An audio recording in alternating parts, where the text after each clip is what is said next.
competência a reunião a respeito de infecção urinária de repetição no homem, tá? Então, nós vamos seguir o mesmo padrão de atividades e a gente convida a todos a participarem do nosso quiz que a Natasha vai colocar para vocês. Desde já, muito obrigada à disciplina, professor Zatz, e ao doutor Ivens e à doutora Natasha. Muito obrigada. Oi, gente, bom dia, tudo bem? Meu nome é Natasha, eu sou R4 de Nefrologia. Então, hoje, com o doutor Ivens, vou apresentar a reunião com orientação da doutora Samira e do doutor Seguro, tá? Eu vou iniciar com uma introdução com um breve caso clínico, em seguida eu passo para o doutor Ivens continuar a apresentação.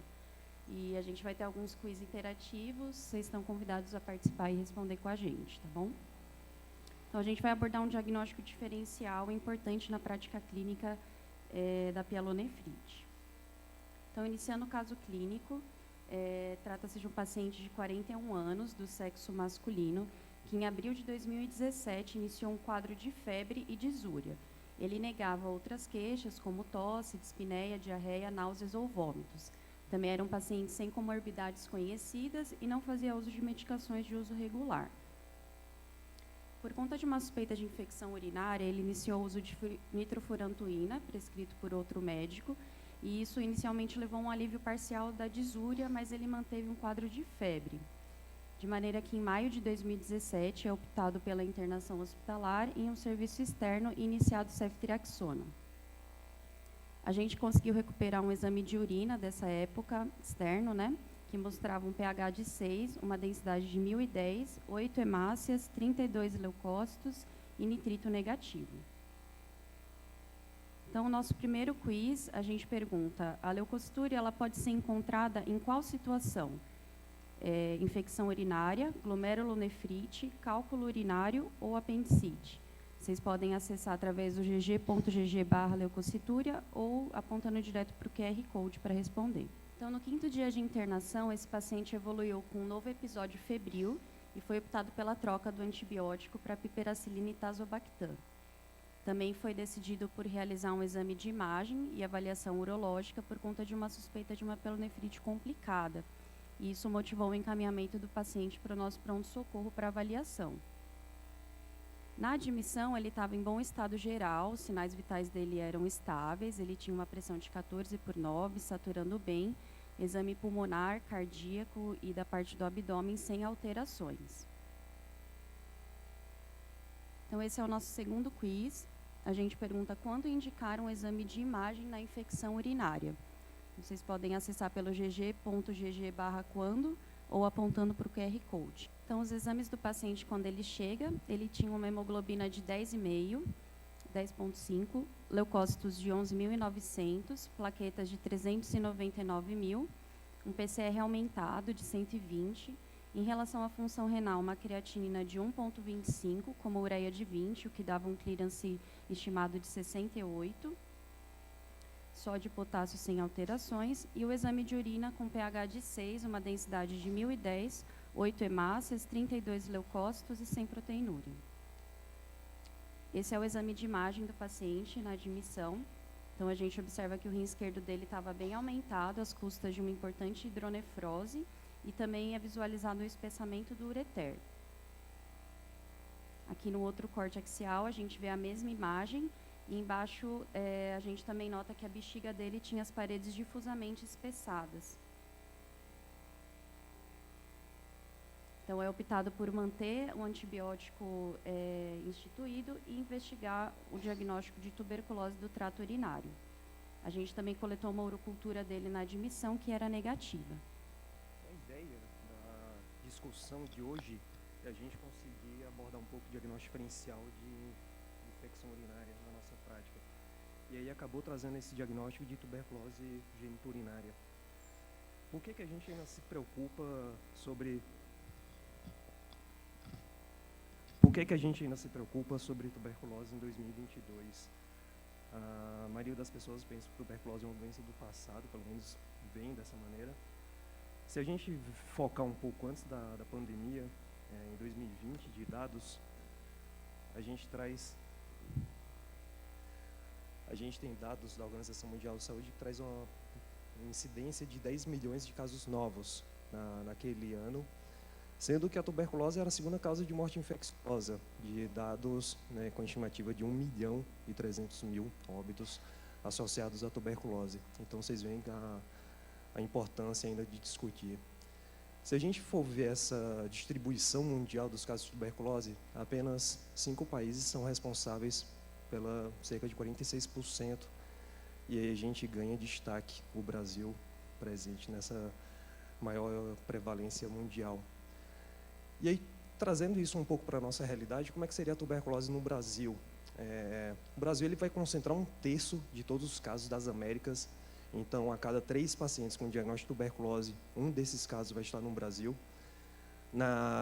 Trazendo um pouco também de dados antes da pandemia, 2019, naquele ano nós tivemos 72.600 casos novos, cerca de 4.700 óbitos relacionados à infecção por tuberculose. Essa incidência ela tem se mantido estável, infelizmente, na última década. A gente acabou perdendo um pouco, né, dessa contabilização agora por conta da pandemia, mas apesar de ter tido um leve descenso, está relativamente estável nesses últimos anos.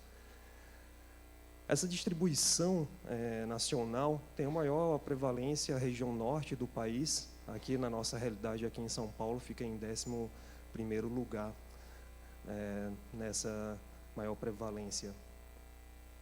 E o que é que eu posso falar sobre tuberculose, trazendo brevemente, né, um apanhado sobre tuberculose para tentar relembrar. Causada pela micobactéria tuberculose. Nesse gênero, a gente vai ter 2 bactérias de grande importância, que vai ser a tuberculose e a lepra. Nesse complexo, eu tenho 7, né, de relevância: tuberculose, a bovis, africano, que tem maior prevalência, né, na África, entre outros. E a tuberculose, ela pode ser causada por qualquer uma dessas espécies, né, desse complexo micobactério tuberculose. Qualquer uma delas pode ser responsável pela infecção em si. A principal característica desse gênero é porque na parede celular você vai encontrar esses lipídios de cadeia longa ramificada, que é composta pelo ácido micólico. E isso vai ser de importância médica, que vai ter implicância tanto no tratamento quanto no diagnóstico.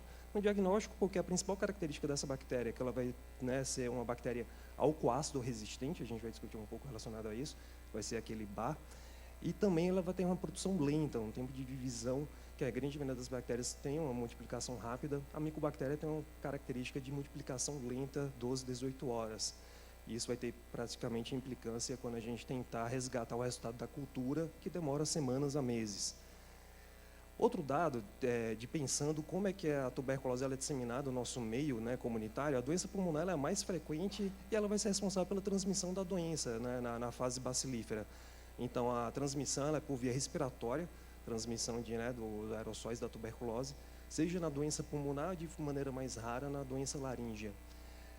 E uma pessoa infectada numa comunidade, durante um ano, ela consegue transmitir a infecção para 10 a 15 pessoas. Então, vocês veem o caráter altamente transmissível da doença, tendo um alto impacto em saúde pública. E o que é curioso é que o tratamento precoce, identificação do caso índice, rastreio, né, epidemiológico, você fazendo esse diagnóstico e cuidado inicial, rapidamente, após 2 semanas de tratamento, esse risco de transmissão é reduzido. A pessoa passa, né, deixa de ser bacilífera e você consegue quebrar essa cadeia de eventos. A gente já tem a vacinação, ela é obrigatória, faz parte, né, do SUS, né, do aplicada dose única ao nascer, né, a vacina BCG. Felizmente ela protege contra doença grave, né, a tuberculose miliar e meningia, mas infelizmente ela não anula o risco de doença pulmonar. A gente tem que estar ciente disso. Existem outros esquemas de vacinação, produção de outras vacinas, mas que infelizmente ainda não estão disponíveis para o público. E aí o principal sintoma, ainda focando na doença pulmonar, o principal sintoma é o quadro clássico de tosse seca ou produtiva persistente acima de 3 semanas. É quando você vai ter essa suspeita para tuberculose pulmonar, quando você vai pensar em seguir essa linha. Outros sintomas clássicos: febre vespertina noturna, sudorese noturna, perda ponderal. E todo paciente com sintoma respiratório que se apresenta ao sistema de saúde com tosse crônica, persistente, acima de 3 semanas, você tem que pensar em tuberculose, tem que realizar investigação direcionada. Lógico que vai abrir leque para diagnóstico diferencial de outras causas, sinusopatia, doença de refluxo, etc. Mas você tem que pensar em tuberculose, em diagnóstico diferencial, se tiver um quadro clínico compatível e dado epidemiológico. Lembrando que o diagnóstico classicamente é realizado através da baciloscopia ou através do teste rápido molecular, que a gente já tem disponível no SUS.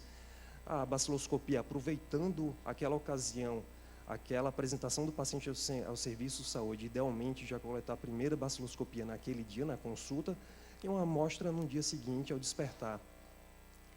A baciloscopia ela vai ser feita, né, através da pesquisa do bacilo álcool-ácido resistente, que é aquela característica que eu havia descrito para vocês, que é a técnica de coloração clássica de Zilnissen. E o teste rápido molecular ele vai ter a característica de avaliar a presença de DNA da micobactéria e consegue fazer uma triagem de resistência à rifampicina. Por ser um teste rápido, ele demora 2 horas. Esse teste ele é apenas indicado para diagnóstico de casos novos. Para segmento do paciente após o início do tratamento, como ele detecta DNA, eu não consigo saber se aquela micobactéria está viável ou não, ele não é orientado para segmento de cura ou de resposta ao tratamento, apenas para diagnóstico de casos novos. E aí, comentando sobre a técnica clássica de Zilnissen, aplicada a primeira coloração, que é da carbofurcina, vai dar coloração roxa, se assim vocês preferirem, vai ter o método, né, de fixação do corante e após a aplicação daquela solução padronizada álcool ácido, que vai ter descoramento, e aí a contraprova de um novo corante com azul de metileno. A micobactéria ela resiste a esse descoramento da solução álcool ácido, enquanto que as outras não resistem, tem esse descoramento, e aí na contraprova com azul de metileno elas vão escorar de azul. E aí o tratamento, ainda discutindo sobre tuberculose pulmonar, é um tratamento que vai durar 6 meses, é disponível no SUS. A principal estratégia que é orientada tanto pelo Ministério da Saúde como a Organização Mundial de Saúde é o tratamento diretamente observado, que nada mais é do que um tratamento supervisionado por um profissional de saúde, nos dias úteis da semana que o profissional da saúde vai acompanhar a tomada, a ingesta da medicação. Idealmente nos 5 dias, né, durante dias úteis da semana ou 3 dias por semana. E isso aumenta a adesão, aumenta a chance, a probabilidade de cura, de resposta ao tratamento. Lembrando que, além disso, é realizada a coleta mensal do exame de SCAR para avaliar sucesso ou falência, e aqui o teste rápido molecular, como não consegue identificar se aquela micobactéria está viável ou não, ele não é indicado para avaliar essa resposta. No esquema básico, são usadas 4 drogas, rifampicina, isoniazida, a pirazinamida e etambutol. Nos 2 primeiros meses é o esquema clássico, o RIP, as 4 medicações, e no esquema de manutenção apenas rifampicina e isoniazida, completando 6 meses de tratamento. Lembrando que a primeira droga, junto com a pirazinamida, a isoniazida, foram descobertas em 1952, a rifampicina foi acrescentada no nosso arsenal terapêutico em 1966, e a gente teve um gap de cerca de 50 anos até ter novas descobertas, 2012, com a bedaquilina, 2014, delamanida, que através de Conitec já foram incluídas no arsenal terapêutico do SUS. Então, apesar a gente ainda tem, né, tentado trazer inovações no tratamento da tuberculose. Atualmente, essas 2 medicações são usadas para tratamento de tuberculose resistente. E agora, trazendo um pouco para a nossa discussão, por que a gente deve falar sobre tuberculose extrapulmonar? Lembrando que as principais formas de doença, acometimento de doença, né, fora do pulmão, extrapulmonar, é linfonodal e pleural. Em primeiro lugar, linfonodal, em segundo lugar, ganha destaque, doença pleural. E aí, em terceiro lugar, a gente vai ter que comentar sobre geniturinária, que é a terceira forma mais comum. Ocorrem até 20% dos pacientes com tuberculose pulmonar, até 1 em cada 5 pacientes. Isso oscila um pouco, depende muito da população que você está avaliando, da série. Se for uma doença disseminada, doença miliar, dados de estudos, né, anatomopatológicos mostram de uma prevalência até 62%. E o que acontece? Na infecção pulmonar, caso a imunidade inata ela não consiga eliminar os bacilos inalados, eu vou ter multiplicação e disseminação para macrófago alveolar. Então, vou ter a doença pulmonar, o paciente vai evoluir, né? Infelizmente não vai conseguir eliminar aquele bacilo, e em algum contexto de bacilemia, disseminação hematogênica, eu vou ter de disseminação para trato urogenital naquele momento. Chegando no trato, no rim, eu vou ter implantação hematogênica durante a infecção primária, que aí eu vou ter filtração glomerular, e aí ele vai lá para o intestino, lá para a medula renal, na alça de Henle, principalmente por conta da tensão menor parcial de oxigênio, vou ter dificuldade de eliminação desse bacilo. Infelizmente, eu não vou conseguir alcançar ele. Em algum momento, né, o paciente que evoluiu, né, da infecção latente, teve reativação, eu vou ter necrose, destruição tecidual da necrose papilar, e assim eu vou ter disseminação descendente do bacilo, e aí vai envolver todo o trato geniturinário, ureter, bexiga, uretra e trato genital. E aí o que é que eu posso esperar do quadro clínico, tentando raciocinar um pouco nessa fisiopatologia? Antes de tudo, tuberculose renal não é um termo adequado.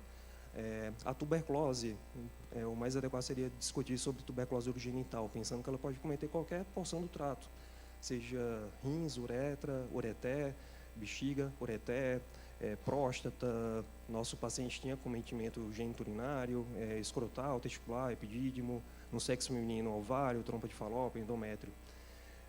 Essa é uma revisão de literatura que inclusive o grupo de urologia participou. Foi uma revisão de casos até abril de 2008, e isso foi revisão de diversas populações, incluindo Estados Unidos, Europa, América Latina, Ásia, África, conseguindo, né, pegar uma apanhada da população mundial. Ao todo foram incluídos nessa avaliação 9.178 pacientes com diagnóstico de tuberculose urogenital, maior prevalência sexo feminino, 2:1.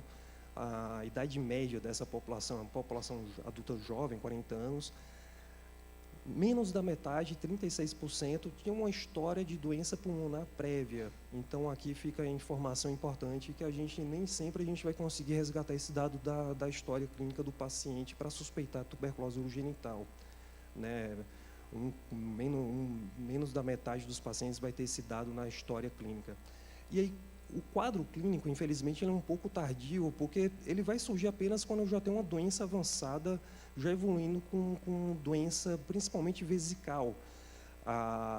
Quando eu tenho um acometimento vesical, eu vou ter principalmente distúrbios de complacência da bexiga, e aí o paciente vai evoluir com frequência urinária, noctúria, urgência miccional.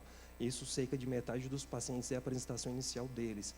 Os pacientes, eles podem ter alterações testiculares, não necessariamente clinicamente, né, com manifestação clínica, e 1/3 dos pacientes já tinham exclusão renal funcional. A gente vai discutir quais seriam os mecanismos associados. E aqui nesse dado populacional, a tuberculose urogenital teve uma maior prevalência, ela foi responsável por 40% de doença extrapulmonar.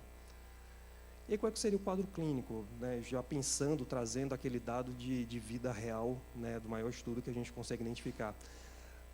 Sintomas clássicos, eles não são comuns. Aquilo que a gente viu na tuberculose pulmonar, febre, sudorese noturna, perda de peso, não é para você esperar no quadro clínico desse paciente. Então, na grande maioria das situações, a tuberculose geniturinária ela vai ser frequentemente não reconhecida, subtratada, mal comunicada. O tempo médio de alguns estudos entre o início dos sintomas, identificação, diagnóstico e tratamento na tuberculose geniturinária foi de 163 dias. Isso geralmente é o dobro de tempo em relação à doença pulmonar. Se a gente vai para o sexo feminino, que é um quadro um pouco mais inespecífico, esse tempo ele quase dobra, vai para 347 dias, desde a suspeita, diagnóstico, início de tratamento. Focando um pouco no quadro clínico genital, no sexo feminino eu posso ter alteração testicular em até 48% dos pacientes, com presença de nódulo, endurecimento do epidídimo, fístula. Grande maioria das vezes esse paciente vai se apresentar com alguma queixa testicular, que o diagnóstico vai ser realizado através do urologista no consultório. O paciente pode ter alteração prostática, né, metade do paciente tem alteração histológica, mas na grande maioria das vezes é um quadro subclínico. No sexo feminino, como eu falei para vocês, pode ter acometimento desde ovário, endométrio, trompa de falópio. Felizmente, a doença vulvar e vaginal são raras no sexo feminino. Isso vai ter um pouco de implicância, que eu vou discutir com vocês, mas a apresentação clínica, geralmente no sexo feminino, vai ser através de diagnóstico diferencial para infertilidade, dor pélvica crônica, alteração menstrual. Por isso que o diagnóstico ele é tardio, o dobro do tempo em relação ao sexo masculino. Comentando um pouco sobre isso, existe risco de transmissão sexual do homem para a mulher. Mas o contrário, transmissão sexual de doença genital, de tuberculose genital do sexo feminino para o sexo masculino, não há nenhuma descrição na literatura. Principalmente porque não tem doença vulvar e vaginal relacionada à tuberculose genital no sexo feminino.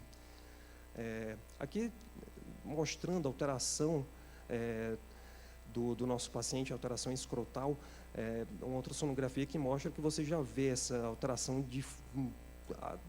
essa ecotextura difusamente alterada, com diminuição, com redução do testículo do paciente.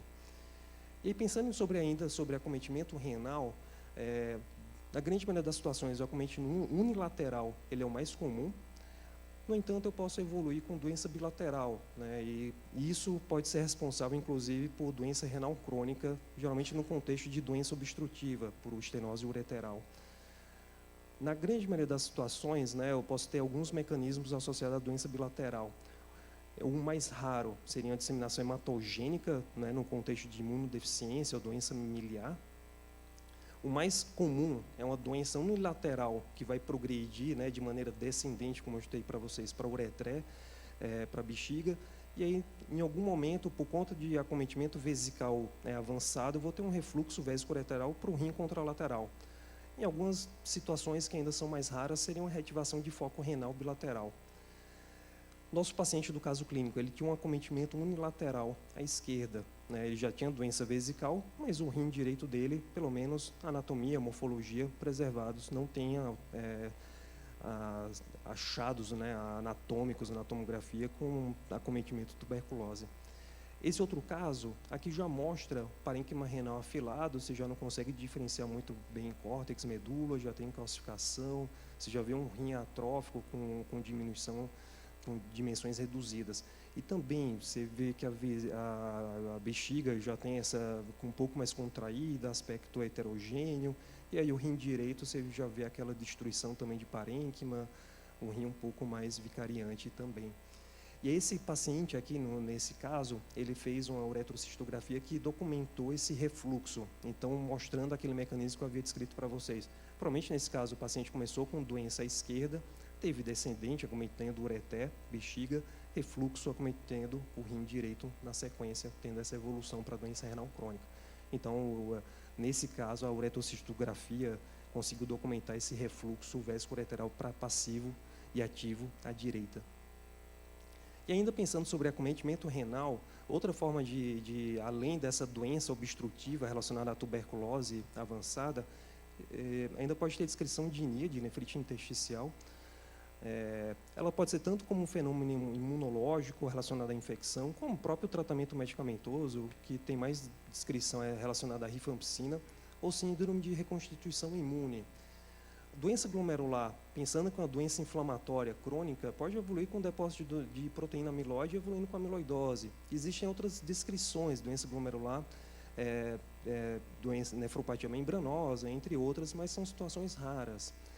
Outra apresentação rara que vocês já devem ter ouvido falar é de hipercalcemia, pensando com a doença granulomatosa, que evoluiria, né, com essa produção extra-renal de vitamina D, de calcitriol, e aí causaria hipercalcemia, principalmente por aumento da absorção intestinal de cálcio. Mas é uma apresentação rara, são poucos os casos descritos na literatura. Essa é uma revisão de prontuários médicos de um centro único em Londres. Londres tem uma alta taxa de imigração, principalmente da África, e aí tem uma alta prevalência de tuberculose na Europa, é um dos países que tem maior prevalência. Esse foi um dado de revisão de prontuários de 2001 a 2008, eles conseguiram identificar algumas características relacionadas à nefrite tubulointersticial, pacientes com diagnóstico de tuberculose e já com doença renal crônica. Nesse caso, foram 25 pacientes nessa população, ainda ligeiramente, né, 11 pacientes de sexo masculino, aquela idade, faixa etária, um adulto jovem, 40 anos. Dessa população, 17 pacientes foram submetidos à biópsia renal e as 17 biópsias tinham evidência de nefrite tubulointersticial. Dessa população, 2 pacientes tinham com infecção por HIV, nenhuma biópsia conseguiu identificar nenhuma evidência da micobactéria na amostra da biópsia, provavelmente já secundária ao tratamento que os pacientes já estavam sendo submetidos. Dessa população, 8 pacientes tiveram perda rápida da função renal com sedimento urinário ativo, com proteinúria subnefrótica de 1,31 gramas na urina 24 horas. Pensando nesse achado da biópsia com descrição de nefrite túbulo intersticial, paciente já em uso de esquema HIP, acabaram fazendo um esquema de corticoide, prednisona, 1 mg por quilo, com desmame gradual da dose.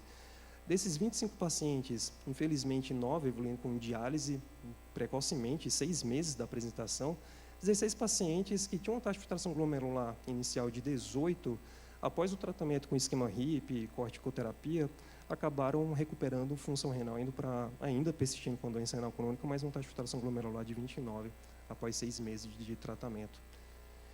E aí, a questão agora seria como realizar diagnóstico de tuberculose urinária na nossa prática. Vocês conseguem acessar através de gg.gg, TB urinária. E a gente tem algumas maneiras de fazer esse diagnóstico.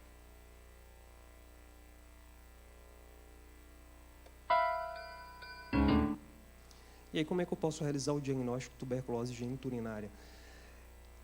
Através da urina. Você consegue coletar 3 amostras de urina pela manhã e enviar tanto para a pesquisa do bar como para a cultura.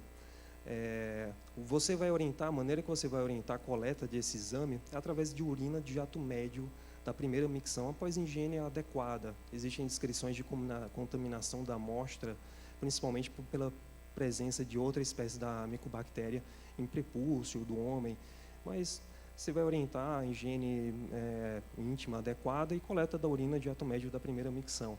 O ideal é que essa coleta sejam feitas em 3 dias, pensando que a micobactéria, o bacilo, ele não é eliminado de maneira contínua na urina. A orientação é que você vai pedir para o paciente coletar 3 primeiros urinas da manhã em 3 dias consecutivos. Tá? E aí, trazendo a baciloscopia, a microscopia, ela tem uma boa especificidade, 97%, porém ela tem uma baixa sensibilidade, apenas 20%. Se eu vou para o PCR, ele vai ganhar tanto especificidade como sensibilidade.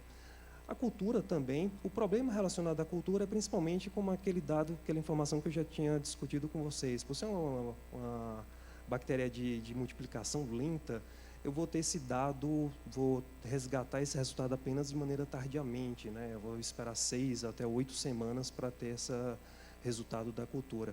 Então, na nossa prática, pensando em maior sensibilidade e especificidade, o método ideal seria o PCR para a pesquisa da micobactéria na urina da manhã.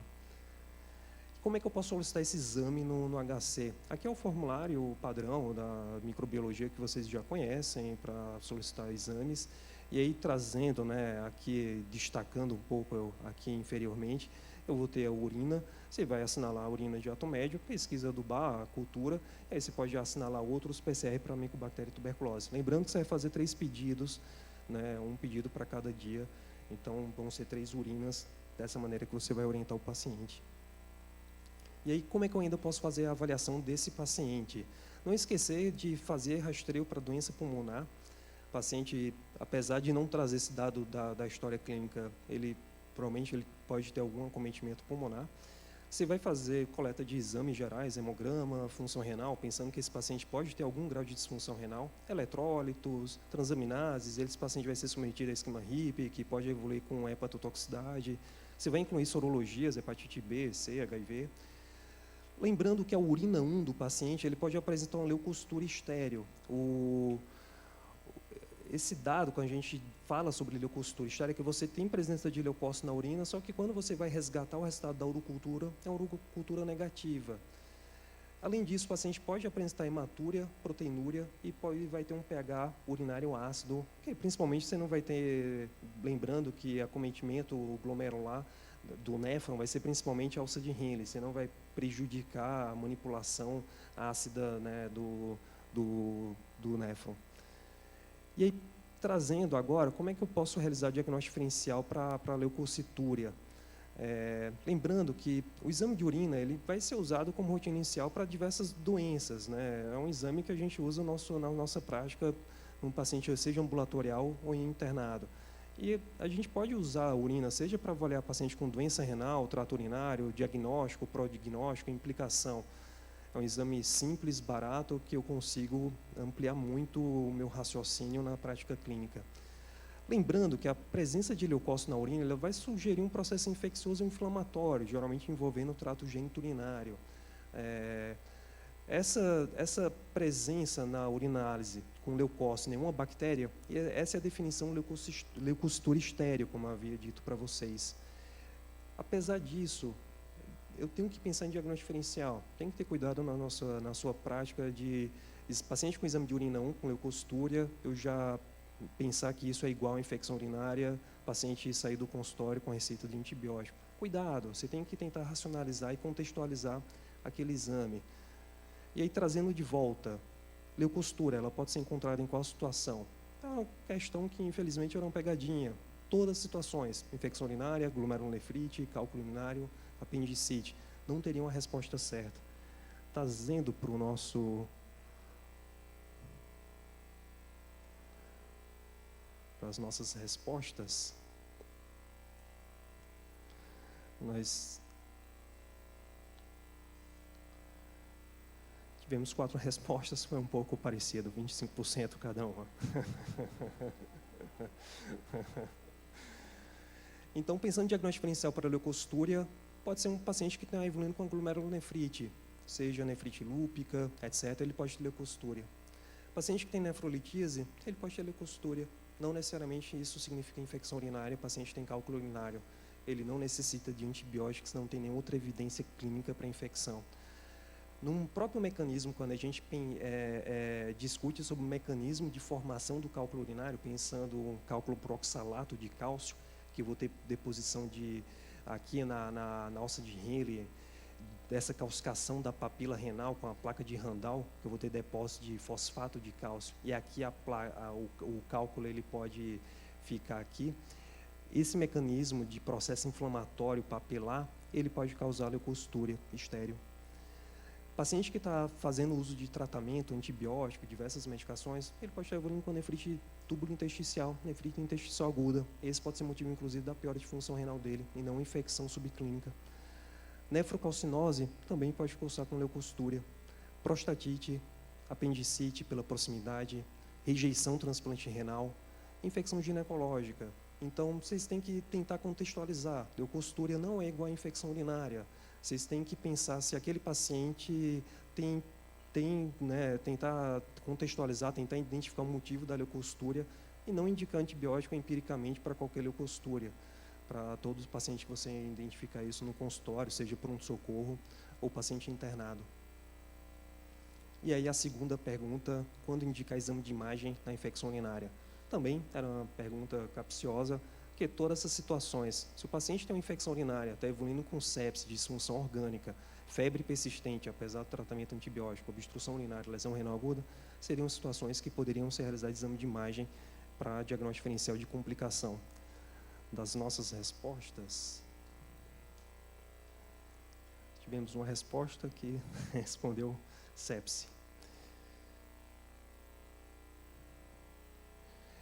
E aí, antes de tudo, a maioria dos pacientes com infecção urinária ela não vai necessidade de exame de imagem. Pielonefrite é um diagnóstico clínico. Você não precisa de ultrassonografia ou pielonefrite para reforçar o seu diagnóstico. Se o paciente tem um diagnóstico clínico de pielonefrite, não tem nenhum achado de disfunção orgânica, de complicação, você pode indicar o tratamento empiricamente. O exame de imagem ele não vai trazer nenhum benefício adicional no seu cuidado no tratamento do paciente. E quando pensar, então, em indicar exame de imagem, principalmente paciente que está fazendo um tratamento adequado, antibiótico terapia empírica, que você julga que é adequado para o paciente comunitário, que ainda está evoluindo com febre persistente após 48, 72 horas. Paciente que tem uma suspeita de obstrução urinária, aqui sim, é aquele paciente que tem um cálculo urinário obstrutivo, que tem provável infecção urinária, aqui é uma urgência urológica, inclusive, pensando numa pielonefrite obstrutiva. Paciente que está evoluindo com febre persistente abriria o leque de diagnóstico diferencial para abscesso e outras complicações. Paciente que tem sepse, evoluindo com disfunção orgânica, choque séptico, lesão renal aguda, piora de função renal, você também tem que pensar em realizar exame de imagem, que você pode alterar o curso clínico, a evolução desse paciente através de exame de imagem. E aqui eu não vou discutir sobre realização, qual a indicação de exame de imagem, mas, idealmente, tomografia abdômen pélvico com contraste. Seria outra discussão sobre isso. Voltando para a nossa discussão do caso clínico, o paciente foi optado, então, pela manutenção de antibiótico-terapia e investigação para a tuberculose urinária. Em outubro, infelizmente, teve esse gap, esse ato até retorno ambulatorial. Foi feito o diagnóstico. Aqui a gente viu a pesquisa do DNA, que é o PCR, na urina, foi positivo. O PBA, que foi coletado no mesmo dia, você vê que menor sensibilidade foi negativo. A cultura conseguiu resgatar 2 meses depois, foi positiva para a Mycobacteria tuberculose. O paciente tinha sorologias negativas virais, hepatite B, C, HIV, e aí foi optado por início de RIP e a urologia acabou, e a nefrologia, segmento em conjunto com a infectologia. O paciente, no caso do caso clínico, ele tinha documentação, né, na radiografia de acometimento pulmonar, que a tomografia apenas confirmou, principalmente com né, doença em ápices, bilateralmente, e já com presença de cavitação. Então, tinha essas opacidades reticulares em lobos superiores e tinha essa cavitação à direita, já com parede espessada, mostrando que ele tinha uma doença pulmonar prévia. E como é que eu posso realizar o tratamento? Igual a doença pulmonar, como eu tinha comentado com vocês. Todas as drogas elas vão ter uma boa concentração urinária. E da mesma maneira que na doença pulmonar, depois de 2 semanas eu tenho uma rápida resposta, aqui também na doença geniturinária também. Após o início do tratamento, 2 semanas, eu não vou ter mais nenhuma evidência de bacilo detectável na urina. Esse é um paciente que, na grande maioria das situações, vai ter necessidade de um tratamento, um cuidado multidisciplinar. Nefrologia, porque ele pode evoluir com doença renal crônica, infelizmente, como eu falei para vocês, principalmente secundária, é uma doença obstrutiva, uropatia obstrutiva. Pode ter outras formas de doença mais rara, anemia, glomerulonefrite. A infectologia vai ser útil, a urologia, atenção primária para tratamento supervisionado, entre outras. Então, nesse contexto, o paciente geralmente vai ter um tratamento multidisciplinar que vai ser necessário. O segmento urológico, ele também vai ser fundamental, principalmente porque o paciente ele tem lesão, né, do trato urinário que pode evoluir com essa doença obstrutiva, causando obstrução e disfunção renal, que é a principal causa de doença renal crônica nesse grupo de pacientes. Pode ser necessário, inclusive, abordagem precoce, se você tiver suspeita de uma obstrução reversível, principalmente com estenose ureteral, ou hidronefrose, o paciente esteja evoluindo com perda de função renal. Pode ser necessária intervenção urológica, passagem duplo J, entre outras abordagens. As intervenções vão ser desde nefrectomia, se já é um rim com perda de função, já com exclusão renal funcional, dilatação, necessidade da reconstrução ureteral. Se é um paciente que já evoluiu com doença renal crônica, que em algum momento você vai considerar ele para transplante renal, pode ser necessária ampliação vesical. Se o paciente já tem uma tanúrica ou tem hemodiálise ambulatorial, você está programando um transplante para esse paciente. E aí, pensando na nefrectomia, lembrando daquele dado epidemiológico que eu tinha trazido para vocês, até 1/3 dos pacientes, já na apresentação, eles já podem ter exclusão renal funcional. Se é um paciente que tem uma doença unilateral e tem exclusão renal funcional, pode ser avaliado quanto à necessidade de realização de nefrectomia, principalmente por persistência do bacilo e risco de reativação de recidiva da doença. Aqui a cintilografia DMSA, entre outros dados da história clínica, eles podem ajudar nessa nossa decisão, né? Principalmente a cintilografia pode ajudar como peso. Aqui outro caso clínico do ambulatório, que também é um paciente com tuberculose geniturinária, paciente que tinha uma doença unilateral à esquerda, acabou realizando cintilografia e que mostrava já essa exclusão renal funcional à esquerda, né? A cintilografia ela conseguiu documentar esse achado. Nosso paciente foi, então, encaminhado para a infectologia, iniciado o esquema RIP. Em agosto, durante o segmento, ele teve resposta ao tratamento, teve negativação das culturas, do PCR. No entanto, devido àquela exclusão renal, né, funcional à esquerda, ele tinha alguns outros sintomas de noctúria, sintomas irritativos, urologia pesando, junto com a nefrologia, acabou adoptando pela decisão de nefrectomia. O paciente, então, foi submetido à nefrectomia unilateral à esquerda em fevereiro de 2019. A evolução dele, ele acabou evoluindo já com a doença renal crônica e mesmo após a nefrectomia, você vê que a função renal dele, vendo os clínicos CKDEP, ficou estável em torno de 60. E após o término, o paciente fez esquema RIP, fez controle, né, na basopsiloscopia, PCR urinário, persiste com negativação, alta ambulatorial, obrigado. Não é muito bem assim. Esse paciente tem alto risco de recorrência. Então, é necessário, mesmo após o término do tratamento, negativação de cultura, PCR urinário, você ainda fica atento à vigilância infecciosa, principalmente naquele subgrupo de pacientes não submetidos à nefrectomia, que ainda pode ser reservatório para micobactéria. O que é orientado, você vai ver esse paciente a cada 6, 12 meses, avaliar a função renal, avaliar queixas clínicas e, principalmente, ter alguma evidência para pesquisa, rastreio para micobactéria, através de cultura e PCR, que é mais sensível em amostra urinária. E aí, onde é que a gente está hoje em dia, pensando em 2022? Em 2015, a Organização Mundial da Saúde tinha se reunido e traçado metas até 2035 de tentar reduzir a incidência mundial de tuberculose para menos de 10 casos, para cada 100 mil habitantes, e óbitos em 95%. Era uma meta audaciosa. Infelizmente, em 2020, a gente tem a pandemia por coronavírus, implicando isolamento social, dificuldade de acesso a serviços de saúde, além mais do risco de empobreciimento da população, o quanto que isso vai implicar e mudar todo esse planejamento a médio e longo prazo que havia sido traçado. Então, tuberculose ainda é uma doença com potencial ainda de emergente que a gente precisa discutir, ficar atento e ainda pensar em tuberculose geniturinária. Tentando revisar, a gente precisa suspeitar tuberculose geniturinária, principalmente pacientes que têm um quadro inespecífico, leucocultura estérea com urocultura negativa, esse é o quadro mais clássico, e faz tratamento de infecção urinária de repetição. Paciente que se apresenta ao pronto-socorro, ambulatório, você faz tratamento, o paciente não responde e ainda persiste com leucocultura. Você tem que tentar contextualizar, você tem que pensar em tuberculose geniturinária. Cuidado, você não vai conseguir ter acesso àquela informação de doença pulmonar prévia. Menos da metade dos pacientes tem essa evidência. E você tem que pensar que o paciente vai ter acometimento tanto do trato urinário superior como inferior.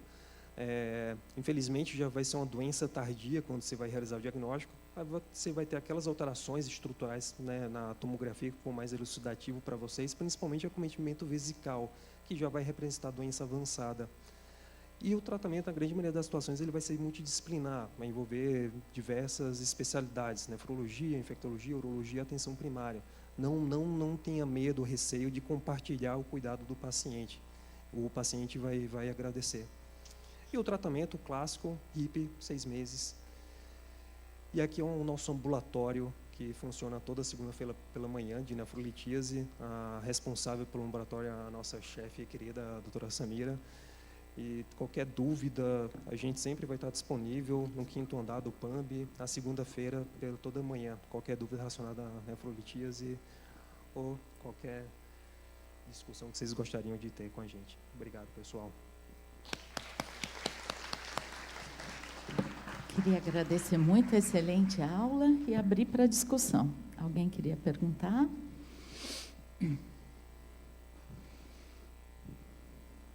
Eu queria, então, vou fazer a primeira pergunta. Quanto tempo você vai acompanhar, reforçar esse acompanhamento pós-tratamento? Meses, anos, quantos anos? Os casos que a gente tem no nosso ambulatório são pacientes que já evoluíram com doença renal crônica. Infelizmente, a gente teve uma experiência recente, paciente que evoluiu para hemodiálise. Então, esses pacientes, eles, pela disfunção renal, eles já vão ter indicação de acompanhamento nefrológico. A gente já sabe isso, que acompanhamento nefrológico na doença renal crônica faz mudança de desfecho clínico, seja na progressão como a outras complicações relacionadas. Então, na grande maioria das vezes, o paciente vai ter alta da urologia, vai ter alta das outras especialidades, mas a nefrologia vai adotar esse paciente e vai seguir os cuidados dele. E vai ter manejo clínico de doença renal crônica. E no segmento, a gente pede o rastreio para a micobactéria. Assim, e se ele não tiver doença renal crônica, a gente vai repetir essa pesquisa por quanto tempo? Não sei se a professora Samira também quer comentar. Bom dia a todos.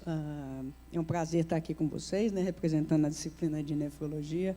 E parabéns pela aula para os dois, Ives e Natasha, muito bom. Então, assim, o segmento desse paciente, na verdade, ele vem no contínuo, né? Porque a gente não sabe quando isso vai acontecer. Então, enquanto a gente estiver no ambulatório o paciente, a gente tem que segui-lo, né? Não existe uma alta, como o doutor Ivens falou, de segurança, né? Isso é medida de segurança pública, né? Praticamente é isso. Só uma coisa muito importante da escolha de ter trazido esse tema, é porque, como vocês viram, esse paciente passou por várias, o diagnóstico errado, né, de infecção urinária, vários tratamentos, e depois de muito tempo, ele veio transferido do setor primário para um setor terciário, né? Então, a gente sabe da dificuldade, talvez, do posto de saúde ou da assistência básica de fazer esse diagnóstico, mas, se a gente for pensar retrospectivo, isso seria fácil de fazer, né? E acaba que ninguém pensou. A gente menospreza essa doença. Essa é a ideia de ter trazido a tuberculose para a discussão com vocês. A gente menospreza. Então, os senhores que vão estar aí atendendo em posto de saúde, na atenção primária ou em qualquer outro hospital que tenha uma leucocitúria persistente em homem estéril, a gente tem que abrir diagnóstico diferencial, tá? Então, isso aí acho que é o recado, é o take-home message. Porque, também revendo isso, em alguns trabalhos dizia até 10 anos de acompanhamento desse paciente. Então, reforçando que it's forever, né? Tem que realmente continuar acompanhando. Qual a experiência do serviço com associação com carcinoma renal nesses pacientes? Por favor. Doutora, dado de epidemiológico, eu não vi nenhum maior risco, pelo menos nenhuma associação dessa população precisar fazer um rastreio mais ativo, pensando em neoplasia, trato geniturinário. Nem na parte urológica, quando retira. Não. Por ser uma infecção. Tem doença genital. Tá certo. Alguém quer fazer mais alguma pergunta? Vamos lá.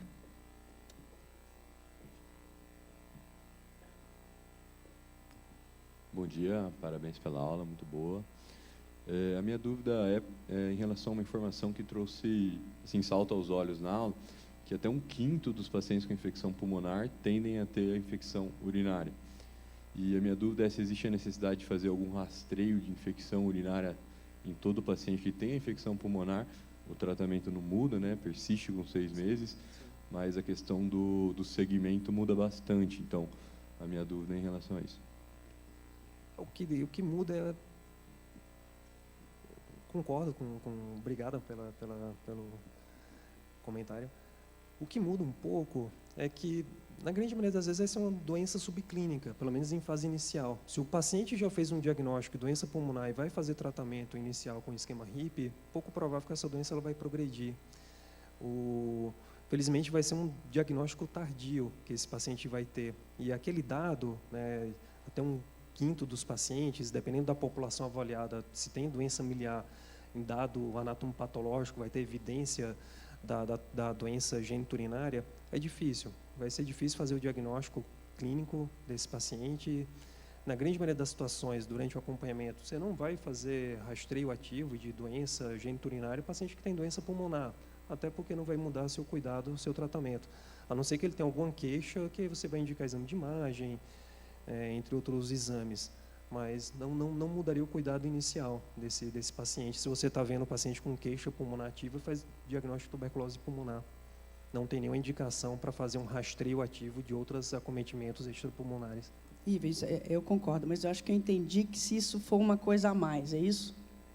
Então, com certeza, você tem que investigar, tá?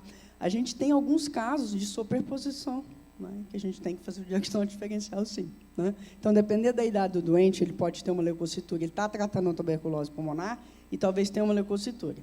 E ele tem que fazer o diagnóstico diferencial se tem outra coisa assim, tá? Eu acho que é só complementando. Nesse caso, Ivens, ele tem uma doença renal já numa fase 4, né, com múltiplas cavernas. A maioria desses pacientes caminha para a cirurgia ou é possível controlar com o tratamento HIP? Ele não vai ter regressão dessa alteração arquitetural, anatômica, renal. Infelizmente, ele vai evoluir com essa destruição do parênquima e doença renal crônica. o tratamento ele não vai conseguir reverter. Inclusive, essa alteração arquitetural que pode prevalecer ainda a micobactéria resistente ao tratamento. Isso, a minha pergunta é nesse sentido, assim, como provavelmente vai ser difícil efetivar o tratamento, Sim. porque a maioria desses pacientes caminha para a cirurgia. Sim. Inclusive, esse paciente que a gente está fazendo acompanhamento, que evoluiu para hemodiálise ambulatorial, a urologia está acompanhando, está programando ampliação vesical, e aí existe aquela discussão sobre nefrectomia bilateral pré-transplante. Você não vai encontrar esse dado na literatura. Pensando que é um paciente que vai ser submetido à imunossupressão pós-transplante renal, com risco de recidiva, reativação e disseminação de doença, é complexo. Esse paciente, provavelmente, nesse caso, vai provavelmente evoluir com necessidade de nefrectomia bilateral, ampliação vesical, transplante renal. É complexo. Por isso que eu disse que um cuidado, muitas das situações, vai ser multidisciplinar. Não é um caso simples e nem sempre você vai ter esse dado, literatura, para reforçar o seu cuidado. Tá certo. Queria que você comentasse também em relação ao PPD, né, nesses pacientes. Foi uma questão até que veio na apresentação, na reunião. Sim. Tanto o PPD como o IGRA, teste de interferon, eles não entram, como vocês viram, né, no algoritmo diagnóstico desse grupo populacional. Eles podem reforçar o diagnóstico, mostrando que o paciente já teve contato prévio com a tuberculose. Lembrando que o PPD, né, que é aquele derivado proteico, que é feita a aplicação subcutânea com a leitura após 48, 72 horas, infelizmente tem que ter alguém habilitado para fazer aquela leitura. Pode ter um resultado falso, negativo, por conta de vacinação prévia. Para o adulto isso tem menor importância, até porque a vacinação é obrigatória ao nascer, mas o PPD nesse sentido, infecção geniturinária, não vai ser através desse exame ou do IGRA que vai fazer diagnóstico da infecção. Eu vou ter evidência, né? O paciente vai ter sintomas urinários, vai ter uma alteração anatômica no exame de imagem, vai ter evidência, né, da micobactéria na urina. Então, o PPD e o interferon, né, ele não entra no algoritmo diagnóstico para tuberculose geniturinária, não nesse contexto, não nesse cenário. Esclareceu tudo.